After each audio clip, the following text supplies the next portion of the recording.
Bonsoir à toutes et à tous, bienvenue dans le grand journal. Comme chaque semaine, vous revivez les temps forts de l'actualité. Au menu, le président de la République était à présent à l'Assemblée générale des Nations Unies.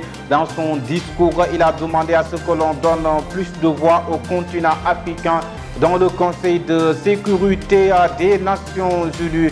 Et puis après la formation du nouveau gouvernement, les passations de services ont été bien déroulées. Face à ce nouveau gouvernement, les citoyens sénégalais ont donné leur point de vue. Si certains gardent espoir, d'autres trouvent le contraire. Procédure Barthélémy Diaz concernant l'affaire Ndiaga Diouf, le tribunal a confirmé sa condamnation, une situation que certains responsables dénoncent. Les accidents de la route deviennent de plus en plus nombreux. Quelle solution pour mettre fin à ce phénomène? Éducation, la prochaine rentrée des classes, beaucoup d'établissements sont sous les eaux. C'est pourquoi la COSIDEP lance une campagne de réflexion pour une bonne rentrée. L'actualité internationale et la place sportive mettront fin à cette édition. Le développement, c'est tout de suite. Bonsoir à toutes et à tous. Comme nous l'avons annoncé dans les titres, le président de la République, Macky Sall, a pris la parole mardi devant l'Assemblée générale des Nations Unies. Le chef de l'État, président en exercice de l'Union africaine, a réitéré son appel à l'octroi d'un siège à l'Union africaine au sein du G20. Il a également demandé à ce que l'on donne plus de voix au continent africain dans le Conseil de sécurité des Nations Unies. Après la publication de la liste des 38 ministres qui composent le nouveau gouvernement d'Amadou Ba, la coalition Macky 2012 se voit écartée de l'équipe gouvernementale. Il dénonce les critères de choix opérés dans la nomination suivant Mohamed Diagne, leur porte-parole. La seule chose que je retiens, c'est que Macky 2012 est absente de l'attelage gouvernemental. Et ça, aucune logique politique ne peut l'expliquer ou le justifier. Je pense que de la même façon que les autres coalitions, surtout Benno Aptanor, Benno Siggil Sénégal et récemment même Rewmi sont dans l'attelage, Macky 2012 devait nécessairement être représenté dans ce gouvernement-là. Je le dis parce que d'abord, nous sommes les premiers compagnons de Macky Sall. C'est-à-dire que si le candidat Macky Sall en 2012 est devenu président de la République, c'est parce qu'il y a eu une coalition Macky 2012 qui a apporté au deuxième tour. Tout le reste, ils sont venus après. Si nous analysons les critères qui guident la formation d'un gouvernement, mais principalement, c'est les critères de légitimité, de compétence et de représentativité. Et dans la coalition Macky 2012, il y a des leaders qui dirigent des partis qui sont beaucoup plus importants que des partis de Benno Bokk Yakaar qui ont toujours siégé dans le gouvernement et qui n'ont jamais quitté le gouvernement. Nous restons dans ce sujet au lendemain de l'annonce du nouveau gouvernement. Les citoyens sénégalais gardent une certaine distance face à cette primature et ne s'attendent pas à un miracle de la nouvelle équipe gouvernementale.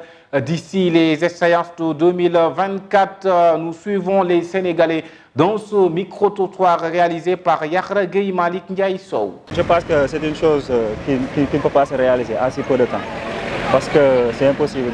D'ailleurs, on a dit que le président est venu au pouvoir depuis 2012. Donc avec tout ce temps qu'il a eu devant lui. Donc je ne peux pas comprendre, je ne peux pas croire qu'il peut régler ce problème à si peu de temps. Donc moi je pense que c'est impossible. On a l'impression qu'il y a les moyens, parce que quand on regarde déjà les médias, on entend beaucoup parler de milliards par-ci, de milliards par-là. Et aussi on a aussi des ressources donc, au Sénégal.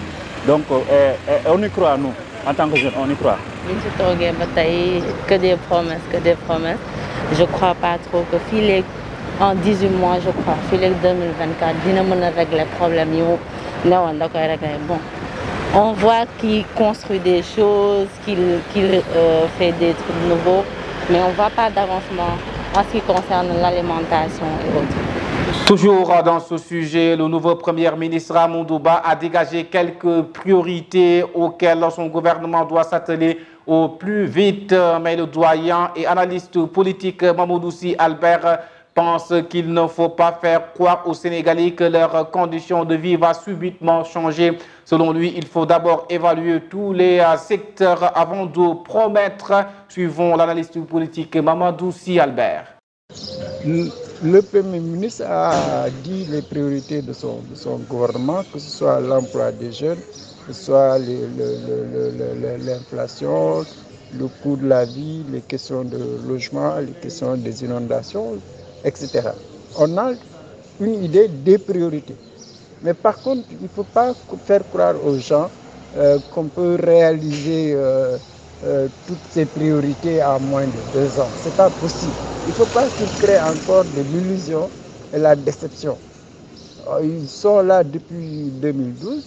Il y a des projets qui ont été mis en avant, il y a des politiques de subvention qui ont été menées, mais il faut faire le bilan des secteurs dans lesquels ils ont travaillé, les secteurs qui représentent des priorités, qu'ils fassent l'évaluation, l'état économique, social de ces secteurs-là. À mon avis, c'est le préalable qu'il faut faire. Il faut faire l'évaluation des projets pour situer l'action à venir, faire le point, évaluer, repérer ce qui a été bien fait, ce qui a été mal fait, ce qui n'a pas été fait.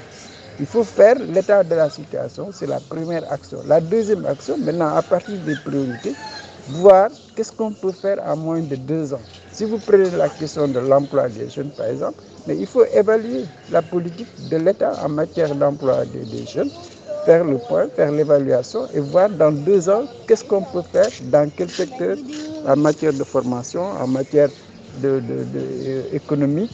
Il faut identifier ces secteurs-là et avoir un plan de travail sur 2 ans. L'installation du nouveau gouvernement, l'honorable député Benno Bokk Yakaar Alimane, autant pour moi, a fustigé à la reconduction de Serigne Mbaye Thiam à la tête du ministère de l'eau et de l'assainissement. Selon lui, il est temps que la relève prenne les commandes. Je vous propose de suivre le député Alimane. Ce qui dit, c'est que notre parti qui doit choisir jusqu'à prendre de contraire. J'attends que le président choisisse. Ils l'ont expressément fait. Trop, c'est trop. Je pense qu'il faut s'asseoir autour d'une table et discuter pour trouver des solutions. Ça ne peut pas continuer comme ça. Il faut d'abord qu'on nous dise les dessous du parti, qu'on le dise à tous les militants. Voilà ce qui se passe au sein du parti. On a assisté au présidentiel de 2019, au local de 2022. Maintenant, nous avons eu confiance à Aminata Mbengue Ndiaye. Nous l'avons donné le parti. Le président a appelé le secrétaire avant la nomination, mais un parti qui ne se respecte pas à sa charte de la concertation, c'est comme ça. Le député Pape Djibril Fall regrette tout le retard noté en début de semaine dans les travaux de l'installation des commissions à l'Assemblée nationale. Pour le député, les acteurs doivent apprendre à discuter ensemble pour trouver le consensus afin de surmonter certains obstacles et avancer vers l'essentiel. Je vous propose de suivre le député Pape Djibril Fall. On devait bien apprendre à communiquer entre nous, mais aussi essayer de penser comment on va gérer le temps. Parce que les pays les plus développés au monde savent bien comment gérer leur temps, c'est-à-dire aller vite et bien. Je pense que dans notre assemblée, il y a beaucoup de bureaucratie et malheureusement, ça nous empêche d'aller de l'avant. Il faut que nous apprenions mieux à communiquer. Et je pense qu'avec cette nouvelle Assemblée nationale, les députés devront tout faire pour répondre aux préoccupations des populations sénégalaises parce qu'il y a beaucoup de choses qui nous attendent, donc il faut aller vite. Il y a des problèmes d'inondation, la cherté de la vie, les problèmes de location, autant de questions qui nous attendent. Je pense qu'on doit régler tous ces problèmes, mais aussi de respecter le temps parce que le temps est très important. Ismaïla Madior Fall s'est aussi exprimé pour la première fois depuis sa nomination dernier au poste de ministre de la Justice et garde des Sceaux dans le gouvernement d'Amadouba. Il estime que sa nomination n'est qu'un changement de poste parce qu'il a toujours soutenu le président Macky Sall dans sa politique. Je vous propose de suivre le garde des Sceaux.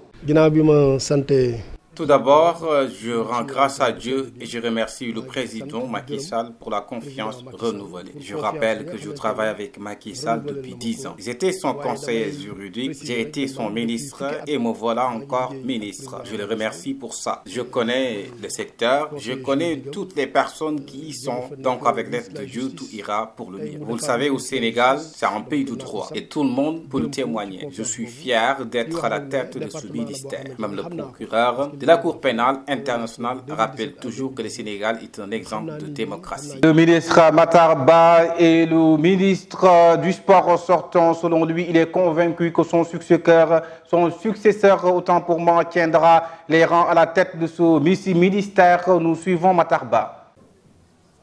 Les résultats sportifs que nous avons obtenus pendant ces 8 années et plus découlent du soutien indéfectible que nous avons bénéficié de la part du président Macky Sall.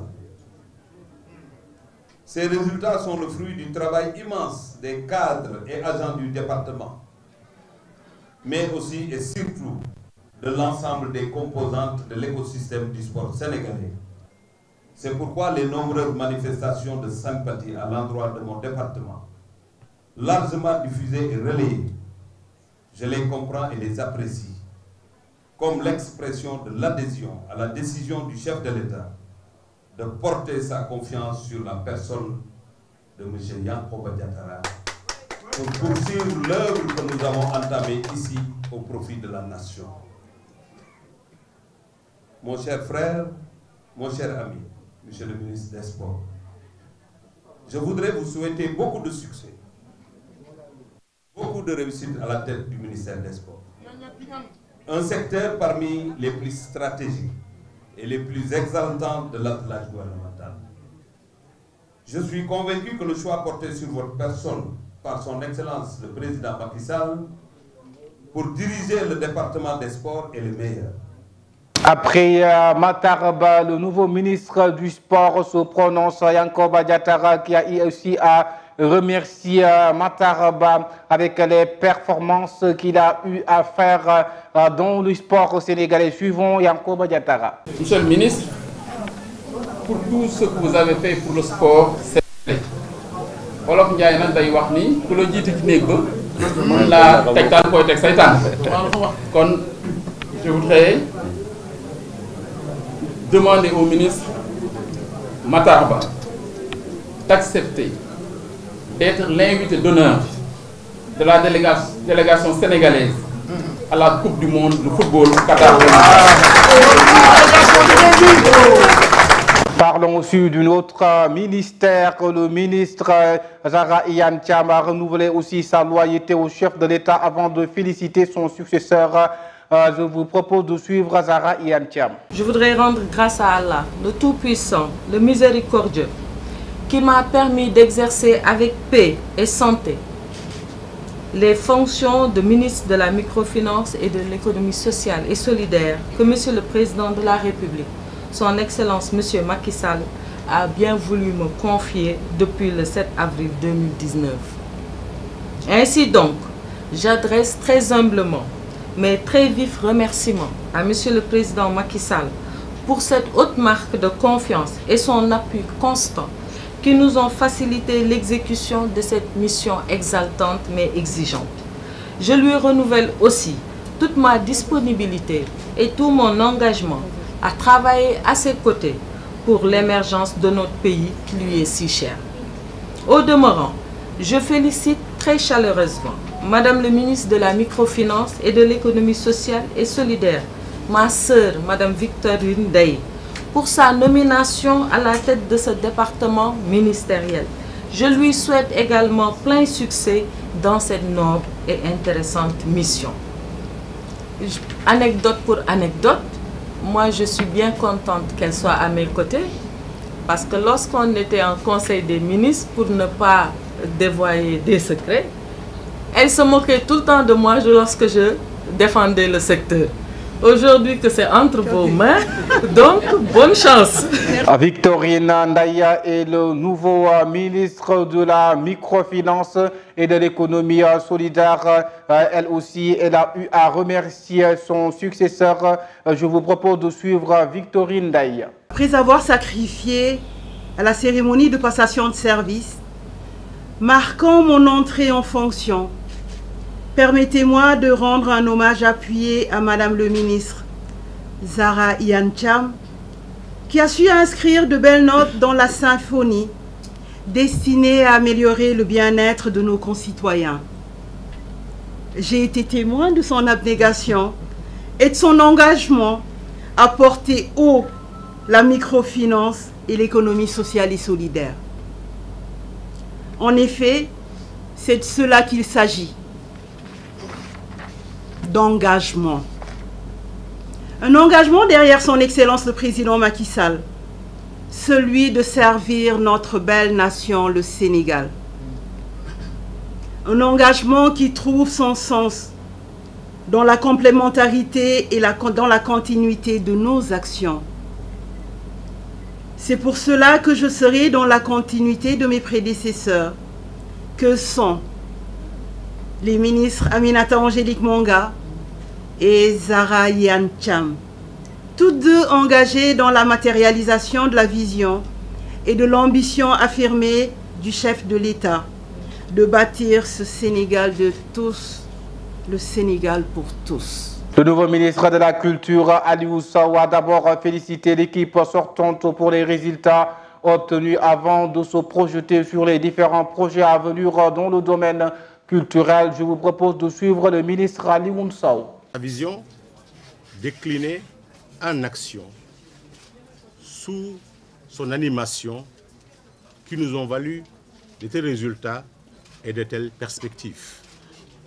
Permettez-moi, cher grand frère, de vous en féliciter et de féliciter l'ensemble des membres de votre équipe. J'en connais plusieurs pour vous avoir côtoyé dans un autre monde en occupant d'autres fonctions ou des fonctions similaires. Nous avons déjà eu à nous entraîner au téléphone avant-hier.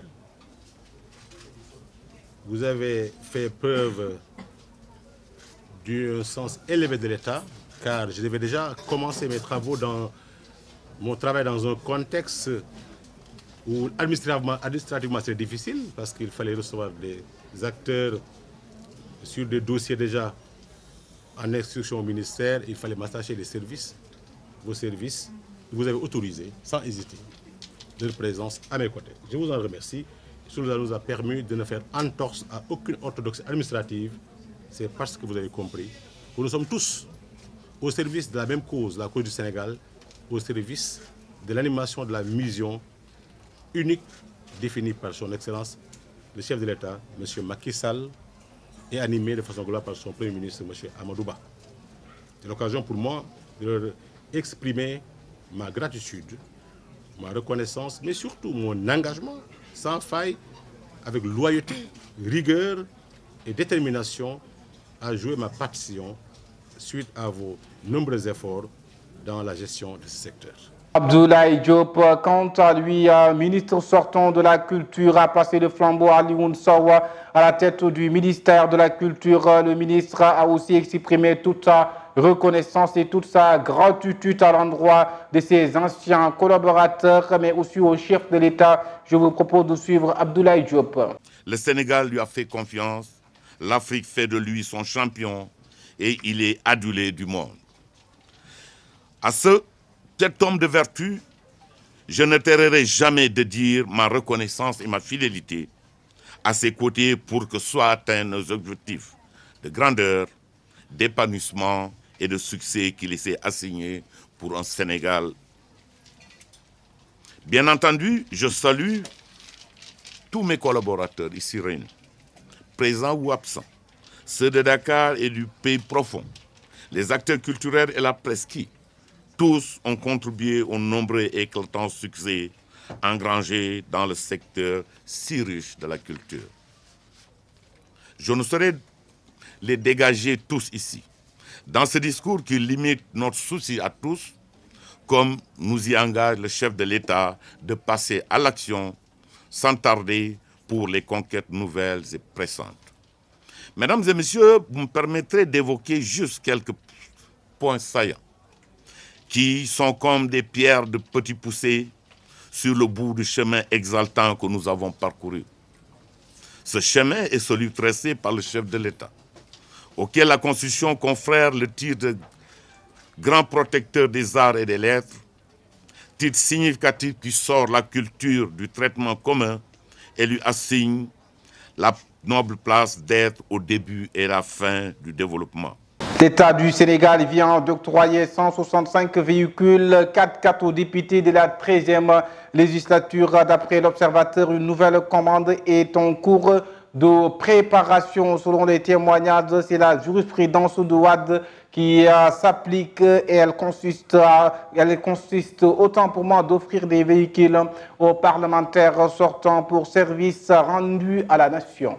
Parlons du procès du maire de Dakar, député. Suite à son procès, son avocat, Maître Khoureyssi-Ba, s'est prononcé. L'avocat est d'avis que cette condamnation à 2 ans de prison, dont 6 mois ferme, met en danger le mandat de député de son client. Il précise que selon les règlements intérieurs de l'Assemblée nationale, dans sa loi organique, un député condamné jusqu'à un certain seuil doit être dessus de son mandat de député, mais cependant, le bureau de l'Assemblée peut bel et bien demander la suspension des poursuites.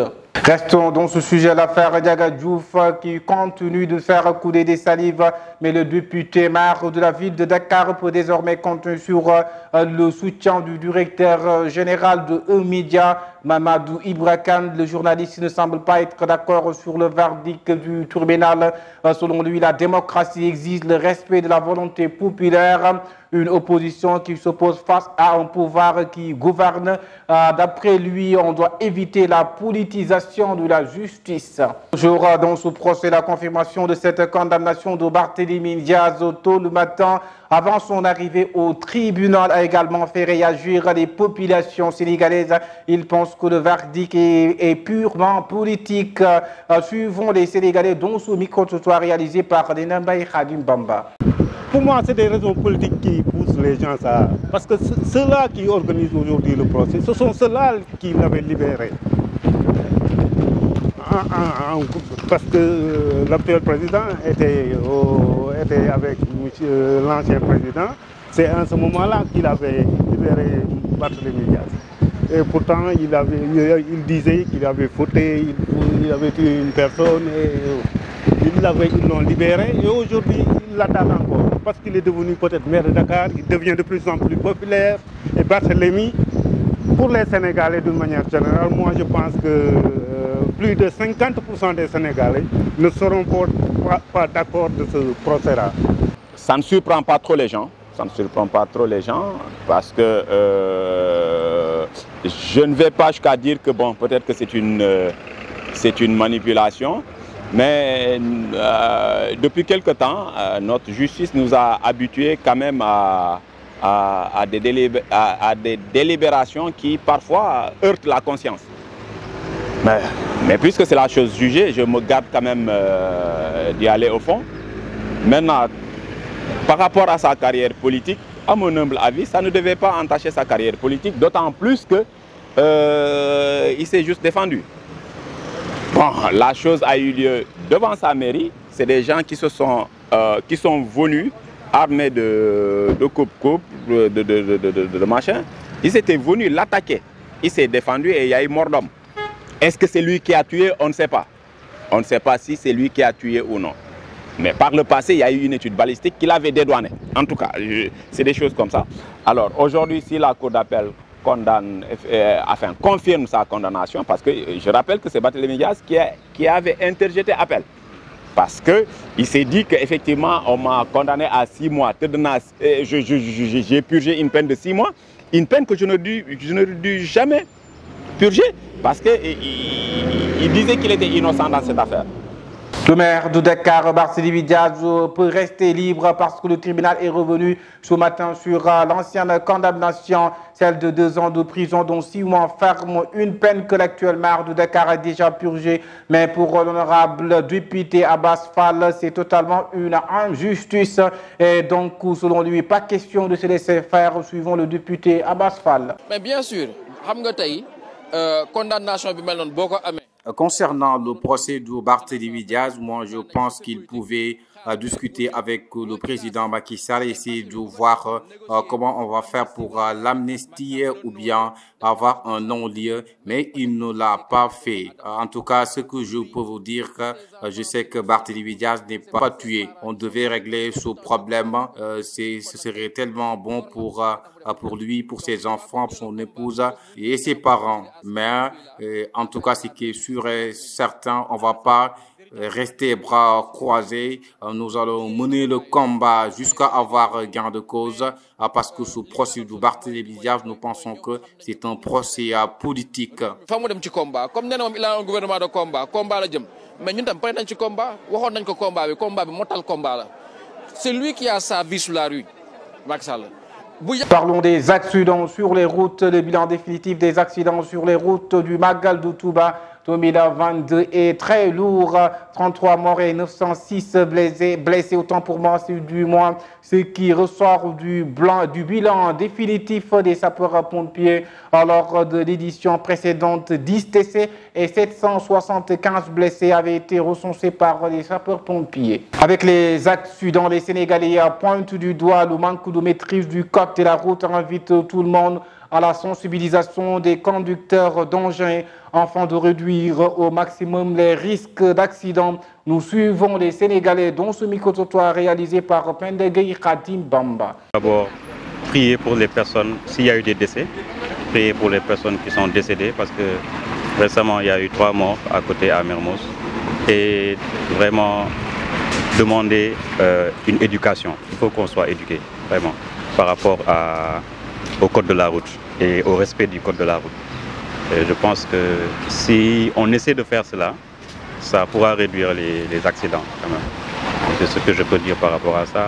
On ne conduise pas doucement. La plupart du temps aussi, c'est nous-mêmes les élèves. On laisse les passerelles, puis on part couper la route sur le goudron. Vous voyez, moi quand même je conseille qu'on évite ça et qu'on respecte les règles et que eux aussi ils conduisent moins vite quoi. Les deux. Oui. Il n'y a pas de route comme vous le voyez. Toutes les routes sont trouées et tout. Puis les gens aussi ils conduisent pas doucement la plupart du temps. Après les accidents, le ministre des Infrastructures, des Transports terrestres et du désenclavement a organisé une cérémonie de signature de 2 projets concernant l'acquisition des bus qui vont remplacer les bus Tata qui sont au nombre de 400 véhicules, nous dit Valdjo Ndiaye, directeur des transports routiers. Le ministre des Infrastructures des Transports, Michel Mansour Faye, empêché aujourd'hui, nous a envoyé pour venir présider la cérémonie de signature de 2 projets importants.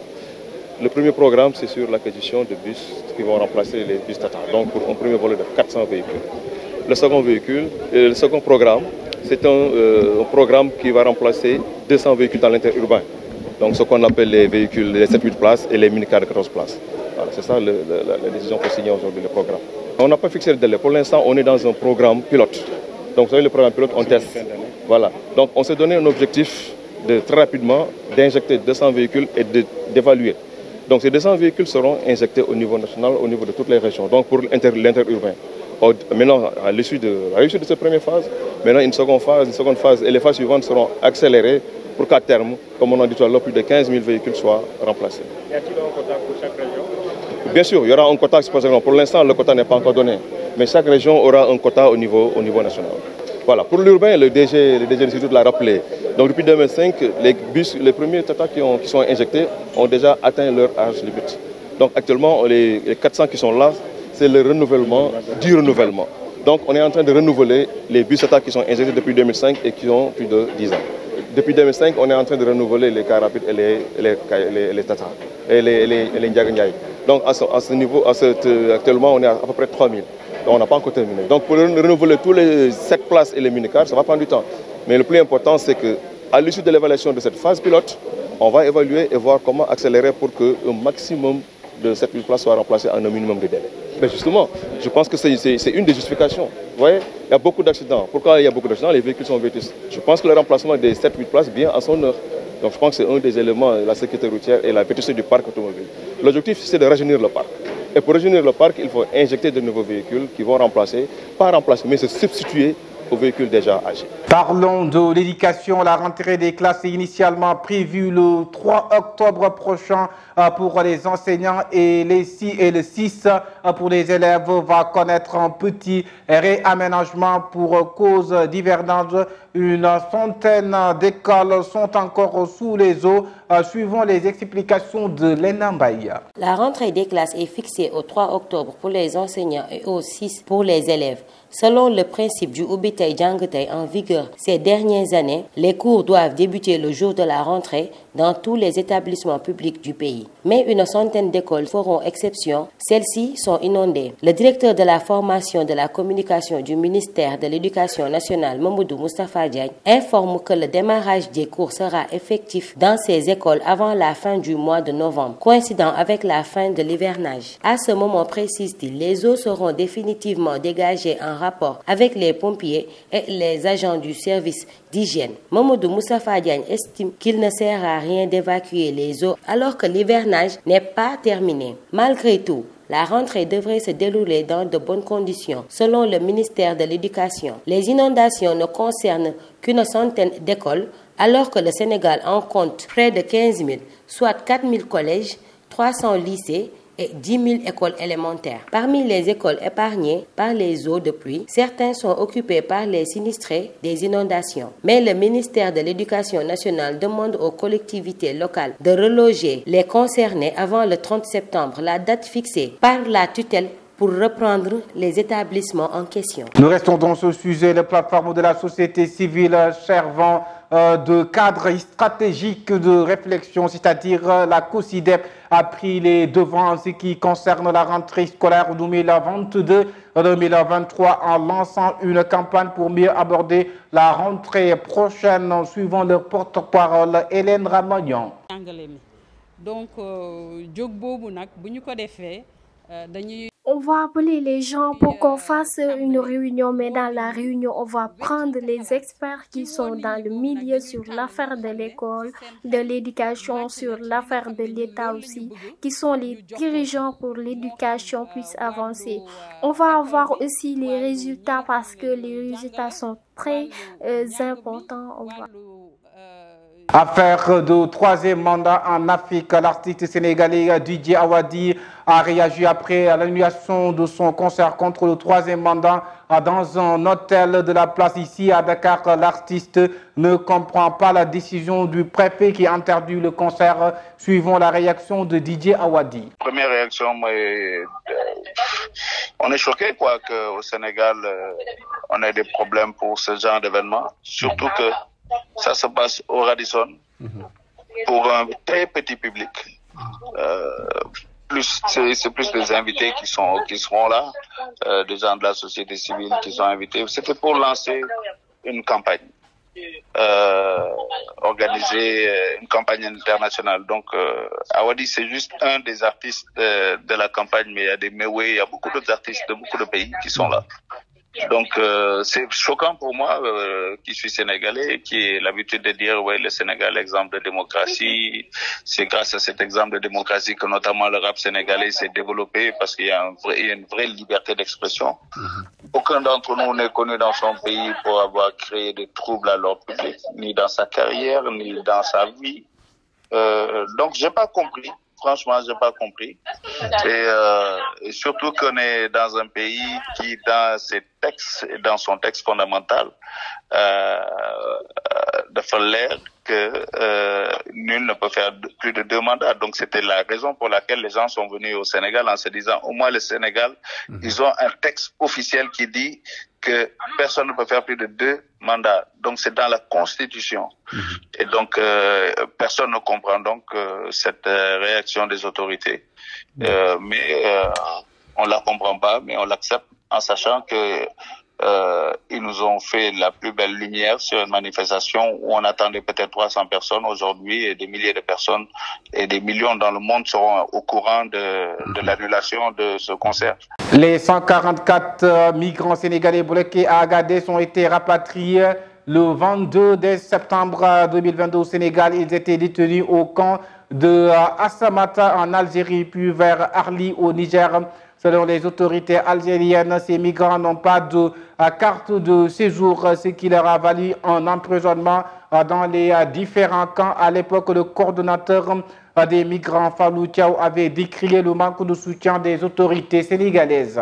Maintenant, place à l'actualité internationale. En République centrafricaine, la Cour constitutionnelle a invalidé le décret présidentiel qui avait créé un comité chargé de rédiger une nouvelle constitution. La CEDEAO annonce des sanctions progressives contre la junte en Guinée. En Syrie, le bilan du naufrage au large de la Syrie s'élève à 53 morts.